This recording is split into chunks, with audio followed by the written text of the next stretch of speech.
This is Captain Jean-Luc Picard. Destruct sequence Alpha 1. 15 minutes silent countdown. Enable.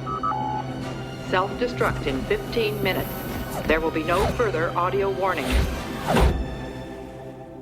So much for the Enterprise E. We barely knew her. Think they'll build another one? Plenty of letters left at the alphabet. To help break this alphabet code? This alphabet flex. It can't be our alphabet. Take it easy, I'm new at this. What, the alphabet? I want to talk about 5 things that point to consciousness, and we can sort of understand the nexus point where they all point in common. That's what we're pointing to more precisely when we're trying to point at consciousness. So this nexus of 5 pointers, what are the 5 pointers? First is awakeness. Sorry, there's going to be a lot of these nest-sounding words because we're talking about consciousness. Awakeness, this is what happens when you wake up. You're alert and you're attentive. You know what that is, okay? There's awareness. You are capable of receiving information from the environment and recognize it in some way. There's access. You know what it was like a minute ago when you were not thinking of Africa, and now you're thinking of Africa. You've accessed it. You've brought it into so you can use it in your mind. It's gone from being unconscious to conscious. And there's authority or authorship. You feel that it is your consciousness. I feel it is my consciousness. It's private to me and I direct it. And it's somehow I own it. So awakeness, awareness, access, authority, and then finally, the 5th one, aspectuality. There's 2 aspects to aspectuality. One is we see things under aspects. I see this as a glass. I could see it as a weapon, but I see it as a glass right now. Right? And then the other are aspects of my experience. These are the things much beloved of philosophers called qualia. Qualia is just a plural for qualities or properties. And so these are things like the greenness of green in your experience, the felt quality of what's it like to experience greenness. So there's the aspectuality of the environment and there's the aspectuality of the experience. So one more time, awakeness, awareness, access, authorship or authority, and aspectuality. Well, so John, just for those who aren't familiar, could you go over very quickly the 4E cognitive science? Oh, the 4E. sure. The 4E cognitive science is that the proposal that cognition is not computation in the head. The proposal is that cognition is inherently embodied, that our embodiment matters. This isn't just Cartesian play, but it actually matters. Being a living being matters to us being a rational being. There's a deep continuity between being a cognitive agent and being a biological agent. In that way, it's reminiscent of Aristotle in very central ways. So it's embodied, it's enacted. This is right out of Gibson, right? It's enacted. It's not some right. So it's the interaction between you and the environment that actually creates the affordances, the intelligibility, the sense making. It's embedded. We are connected, deeply connected, dynamically coupled to our environment, and so. You have to look at cognition in a much more biological lens than a physics lens.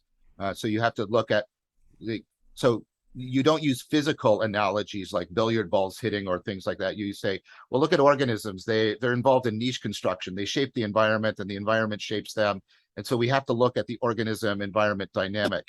That's the embedded notion. And then extended. Extended is this idea that most of our cognition is actually not done individually, but it's done in and through and in concert with other people and various kinds of information processing technology, literacy, etc. So for example, we can have this conversation because there are myriad of human beings creating these products, running the electric grid, managing blah, blah, blah. And all of that making the clothing that I'm wearing, etc. All of that has to be constantly in place in order for us to solve most of our problems. And so those are the 4 E's. I think there are 2 more E's that I'm trying to advocate to get added. Cognition is inherently emotional, not in the sort of romantic sense of hysteria, but in the sense that relevance realization is not cold calculation. Relevance realization is why you care about this information and you don't care about that information, why it grabs your attention, why it motivates your arousal. So that's how cognition is inherently emotional. That lines up with other work by Damasio and others. And then exaptive. This is the idea that what often happens is the brain, the embodied, embedded brain, I'll just say brain for short, exapts processes that emerge for one kind of problem into another. Just to give a quick biological example, the tongue has been exapted for speech, although most organisms don't use the tongue for speech, etc. We have good reason, for example, that the part of the system, not the part in your brain that is handling your sensory motor navigation in the physical world gets exapted into how you move around. Look at the language I'm using, move around the conceptual world or up or down. And so we use all of that. And are you following, by the way, what I'm saying? I'm almost getting to the end of it. And so we use all of that in order to navigate conceptual space. And so I would advocate adding in those two other E's. But this is a very different model from the Cartesian model of computation in the head. I want to talk about the 4 L's, right? And I want to try and talk about them from the level of these 3 other things. I want to talk, because these are the ones that instead of these terms, and they're beautiful terms, and I use them myself, from heart until it, but I want to go to, the identity claims that are made. God is love, God is light, right? God is life, and God is logos, right? Because those terms stretch from the height of our conceptuality to the depth of our embodiment. And then I want to put these 3 words, the place from which we talk about them: incarnation, embodiment, and incorporation, because they all overlap and they're all circling around each other right now. Because I think of incorporation as pointing to distributed cognition in particular, right? And so I want to talk about these things, right, in as new a way as possible, where we're as much as possible trying to see where we are bullshitting ourselves. And I include myself, where we're bullshitting ourselves by being in the grip of a picture rather, right, than understanding. I care about light, meaning intelligibility, and right, the lived meaning. No, I don't use the word God. That's the kind of I feel like you put a little bit of some words on the experience that I sometimes have. And, to back up before Feldenkrais, I want to mention, not just as part of my personal narrative, but because the metaphor you used before, and I hear this metaphor a lot these days, could just be who I'm listening to, but the metaphor of music, because music is in every culture. And I think, probably, I don't know, I don't have any references to give, but I would imagine that music for a long time was connected to religion. It was connected to spiritual practice. Music, Upper Paleolithic transition, art, music, dance, and ritual are, that you can't separate them, and you can't separate them for a very, very long time. Right. We have grown up in a post-Enlightenment period in which we've separated all these things out, and we've come to think of that as natural. Whereas the evidence that it's not natural, I think, is pretty convincing. So yes, there is. So, for example, don't talk about God. I've been talking to the 2 Pauls about this, Paul Vervaeke, Paul Antlitter. I always get the other Paul's last name slightly wrong. I apologize, Paul. And I've been talking about, I don't want to, let's not talk about God. Let's talk about God before talking about God. Let's talk about the 4 L's, right, which is logos. And we've been doing logos and talking about logos. Yeah. And this is in the Bible, the Gospel of John. There's 2 books in the Bible that begin with "in the beginning." Most people know about Genesis. The other one is the Gospel of John. In the beginning was the logos, and the logos was with God, and the logos was God. The logos has this very strange relationship, right? And so, right, and it's been associated with God or the depths of being. But let's talk about the logos. The other one is I'm just using the Bible here because it's a shared reference point. Right. I mean, no insult to Muslims, Jews, Hindus, Taoists. I don't, because the thing I'm going to talk about next shows up in all of them, which is agape, right? And the Bible famously says God is agape, which is like an astonishing thing to say. And we sort of turn that into a hallmark card. Oh, isn't that sweet? And we sort of clap our hands. We go, wow, you got to really think, go back. So and agape being a certain form of love. A certain form of love. Like there's eros, there's philia. Eros is that desire to be one with somebody or something. It can be sexual, but it can also be spiritual. It can even be physical, like wanting to be one with a cookie. Like you know how to be one with a cookie, you eat it, right? And it becomes part of you. And that's why we use things like that, and things like the Christians use it in the Eucharist. You eat the body, right? Yeah. You're literally embodying, right? So there is and then agape, God, you were gonna agape. So logos, love, light. God is light. God is life. Okay, now what's happening, for example, in cognitive science is we're coming to deeply understand how much the principles of life are the same constitutive principles as cognition. I gave it earlier an example. The opponent processing that's in my biology comes into my affect, and it comes into my attention. So it's a deep continuity between biological life and cognitive life. Well, and I want to say, even you mentioned how it comes into our conversation. So it even comes into it becomes larger than one person. It can become takes on a life of its own. Yes, exactly. Yeah. It becomes self-making and self-directing. Yes, exactly. So what we can do is we can do dialectic into dialogos. And we can also read a different way, Lectio Divina, and we can participate in rituals in which we are deeply re-engaging and reflecting on light, love, logos, and life practice. And there's a lot of converging evidence for, okay, these different ways of knowing. There's propositional knowing. This is what we are most familiar with. In fact, it's almost has a tyrannical status, right? So this is knowing that something is the case, like that cats are mammals, and it's stored in semantic memory, and we have tests of coherence and correspondence and conviction, right? There's procedural knowing. This is knowing how to do something. Skills are not theories. They're not beliefs. They're not true or false. They engage the world or they don't. And they are stored in a different kind of memory. Procedural memory. Semantic memory can be damaged without any damage to procedural memory. That's why, you have the prototypical story of somebody suffering Alzheimer's and they're losing all kinds of facts, but they can still sit down and play the piano flawlessly. Same kind of argument. There's perspectival knowing. This is knowing what it's like to be you here now in this situation, in this state of mind, the whole field of your salience landscaping, what it's like to be you here now. And you have a specific kind of memory around that, episodic memory. And you have a different sense, you have a different criterion of realness. So you can get this by, my friend Dan Chiappia and I, we studied the scientists moving the rovers around, or you can take a look at people who are doing VR.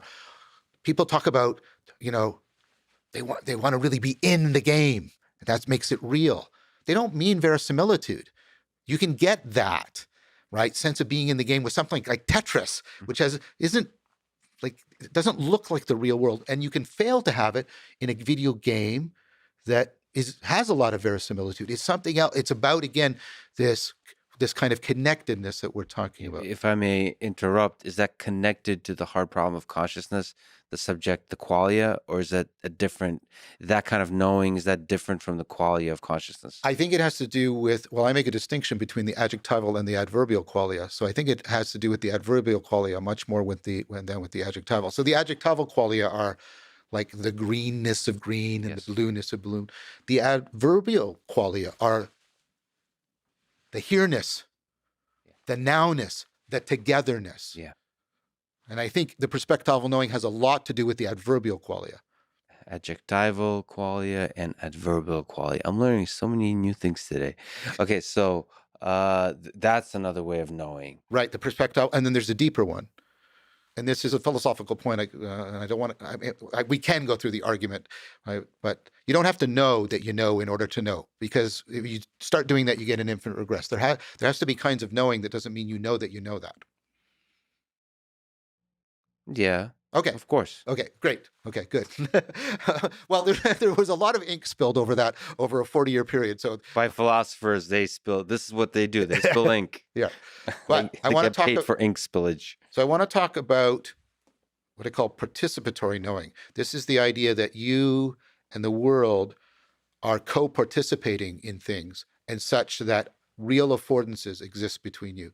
So both me and this environment are shaped by gravity, so the affordance of walking becomes available to me. Both me and a lot of this environment are shaped by my biology, and so affordances for that are here. Look at this cup. Shared physics, shared sort of biological factors. Look at my hand, I'm bipedal. Yeah. Also, culture is shaping me and shaping this. I had to learn how to use that and treat it as a cup. Yeah. So this is an agent arena relationship, right? There's identities being created in your agency, identities being created in the world as an arena. So you and the world fit together. You know when that's missing, when you're really lonely or you're homesick or you're suffering culture shock. So this is participatory knowing. And it's the sense of, it comes with a sense of belonging. At every level.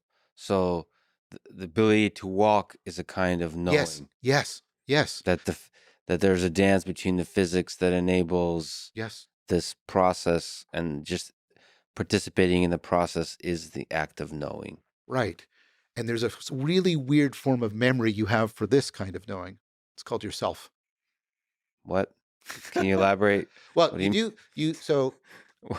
so we talked about how all the different other kinds of knowing had specific kinds of memory: semantic memory for propositional, procedural, right? Episodic for perspectival. What's the kind of memory that is the coordinated storehouse of all of your agent arena relationships, all the roles you can take, all the identities you can assume, all the identities you can assign? What's the self? Do you mean like consciousness, or No, like I mean your sense of self. Sense of self in this world. That's not consciousness. That's like an agency or something. Right. It's an agent arena relationship. And so in an agent arena relationship, it's the sense of the agent. And that the agent belongs in that arena. Whatever the agent is, whatever the arena is, because there's probably a bunch of different framings of how you experience that. Yeah, and you do. You have within your identity as a self, you have all kinds of roles that are somehow contributing to that identity, but are not equivalent to that identity. Yeah. I wonder if like my two hands have different, because there's a different experience of me picking up something with my right hand and then my left hand. So are those like That's a really cool question, Lex. Okay. So from Plotinus, what do we have? Well, Plotinus already has given us, because part of Plotinus is the Aristotelian worldview. That's the nomological order we talked about, right? The conformity theory, right? The geocentric worldview, the two things in attunement. This is the best science account of the structure of reality and how reality is known. From Plotinus himself, we get now what I'm going to call the normative order. Plotinus gave us an account of how we can move in a coordinated fashion up the levels of reality, up the levels of consciousness, up the levels of the self, from what is less real to what is more real. What's Augustine going to do with that? Well, look, what's less real? What's down here has less oneness, less integration. It makes less sense. Look, when I destroy something, what do? I take away its structural functional organization. I make it more disordered. right? As I go downward, things are fragmenting, having less and less form, less and less eidos. They're less and less intelligible. They're less and less understandable. This becomes more and more pure chaos.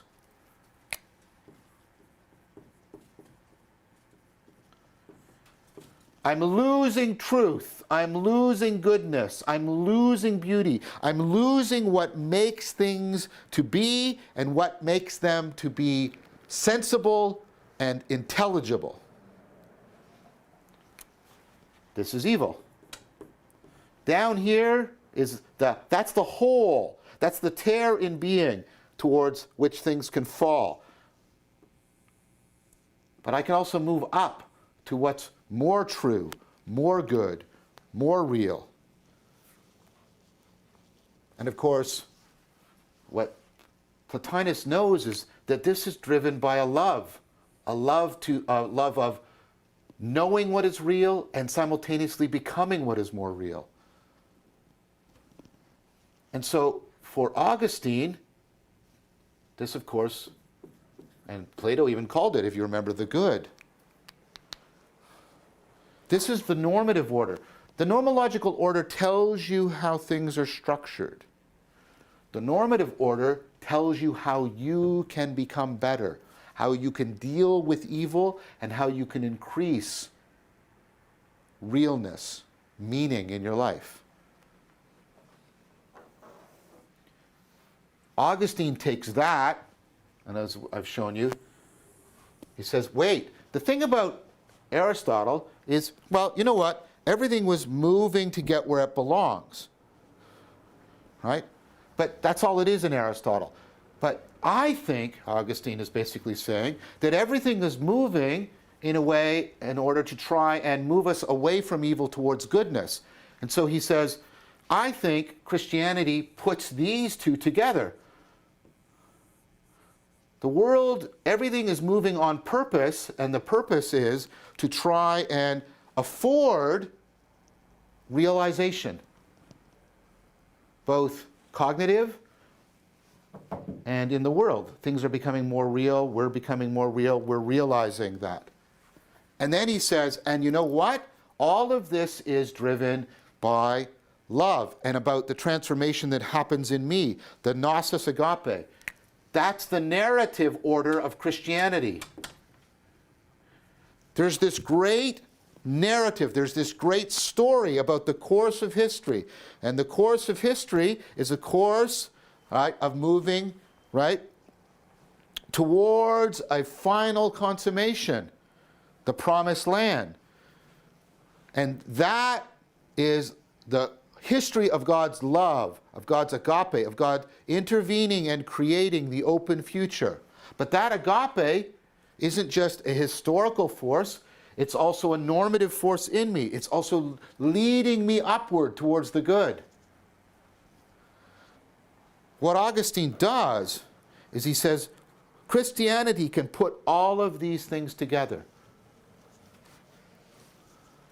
The world is organized this way so that it moves through history this way so that all of us can self-transcend this way.